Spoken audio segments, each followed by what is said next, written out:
এমন দুটো দেশের নাম বলেন যেটি আপনার দেখা সবচেয়ে সুন্দর এবং যেখানে আপনার থেকে যেতে ইচ্ছে হয়েছে আর থেকে যেতে ইচ্ছে হয়নি। থেকে যেতে ইচ্ছে হয়েছে এরকম শুধু একটা দেশের নাম আমি বলতে পারবো, এবং সেই দেশটির নাম হচ্ছে বাংলাদেশ। আমি পৃথিবীর অনেক দেশে গিয়েছি, অনেক সুন্দর সুন্দর দেশ দেখেছি, কিন্তু কোথাও আমার থেকে যেতে ইচ্ছে করে নাই। আমার কাছে মনে হয়েছে আমি বাংলাদেশ ছাড়া কোথাও থেকে যেতে পারবো না। আচ্ছা, এই যে আপনি বলেছেন যে সুন্দর সবসময় শান্তির নাও হতে পারে, কিন্তু যা কিছু শান্তির তা সবসময় সুন্দর। ধর পৃথিবীর সবচেয়ে সুন্দর জায়গাটিও তোমার কাছে অশান্তির মনে হতে পারে, কিন্তু যে জায়গাটা তোমার কাছে হয়তো দৃশ্যত সুন্দর নয় কিন্তু সেখানে শান্তি আছে, সেটা তোমার কাছে আপনা আপনি সবচেয়ে সুন্দর জায়গা হয়ে উঠতে পারে।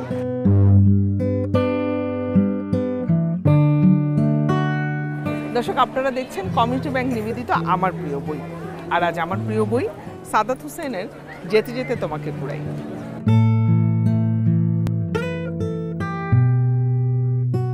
সাদাত ভাই, একদম প্রথমেই জানতে চাই, আমরা দেখেছি আপনি সবসময় প্রেমের উপন্যাস লিখেন, এমন নানা ধরনের উপন্যাস আমরা দেখেছি, আপনার ভ্রমণ উপন্যাস। এটা আসলে যেটা হয়েছে কি, আমি ইউরোপে গিয়েছিলাম, আমাদের ব্রাসেলস এম্বাসিতে একটা প্রোগ্রাম ছিল, সেই সূত্রেই যাওয়া।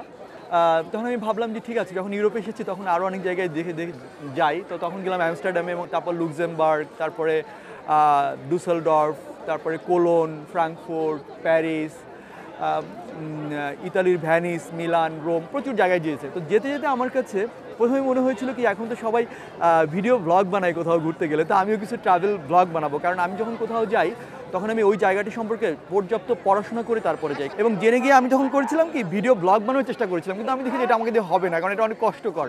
তো আমি যখন বাংলাদেশে এলাম তখন অন্য প্রকাশের মাঝার ভাই আমাকে বললেন যে তুমি যেভাবে এই শহরগুলোকে এই সময় এসে দেখেছো, তোমার সমসাময়িক তরুণরা এইভাবে দেখে না। তখন উনি বললেন যে আমার মনে হয় এটা আর্কাইভ করে রাখা উচিত, কারণ তোমার দৃষ্টিতে আসলে ইউরোপটাকে এই সময়ের তরুণদের দেখা উচিত। আচ্ছা, এই বইটাতে কি শুধুমাত্র পাঠক আপনার সাথে করে ওই দেশগুলোতে ভ্রমণ করতে পারবে, নাকি এর পেছনে কোনো ছায়া উপন্যাস বা গল্প আছে? তথ্যভিত্তিক লেখা আমাদের পড়তে ইচ্ছা করে না, তথ্যভিত্তিক জ্ঞান গল্প বা পরিসংখ্যানিক বিষয় আমাদের পড়তে ইচ্ছা করে না, কিন্তু ছোটবেলায় দাদির কাছে শোনা একটা গল্পও কিন্তু আমাদের এখনো মনে আছে না? সো আমার কাছে মনে হয়েছে যে আমি যদি গল্পের মতো করে তথ্য এবং ইতিহাসকে উপস্থাপন করতে পারি, তাহলে মানুষ আসলে সেটি মনে রাখবে এবং সেটিকে উপভোগ্য হয়ে উঠবে। এবং আমি তখন এই ভ্রমণ কাহিনীটাকে আসলে ভ্রমণ উপন্যাসে পরিণত করেছি।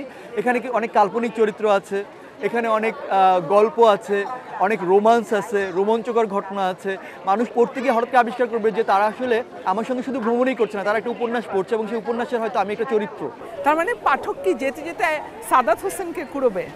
হ্যাঁ, এখানে আমাকে কুড়ানো মানেই হচ্ছে আমি যা দেখেছি তাকে কুড়ানো। আসলে সেখানে তারা যদি আমাকে পরিপূর্ণভাবে কুড়াতে পারে, তাহলে তারা ইউরোপ ভ্রমণে আমার যে অভিজ্ঞতা, সেই অভিজ্ঞতাগুলোকেই কুড়াতে পারবে। দর্শক, যেতে যেতে আপনারাও কুড়িয়ে নেবেন ভালো লাগার সব রসদ এই বইটির মধ্য দিয়ে। আজকের মতো বিদায় নিচ্ছি, ভালো থাকবেন, সুস্থ থাকবেন।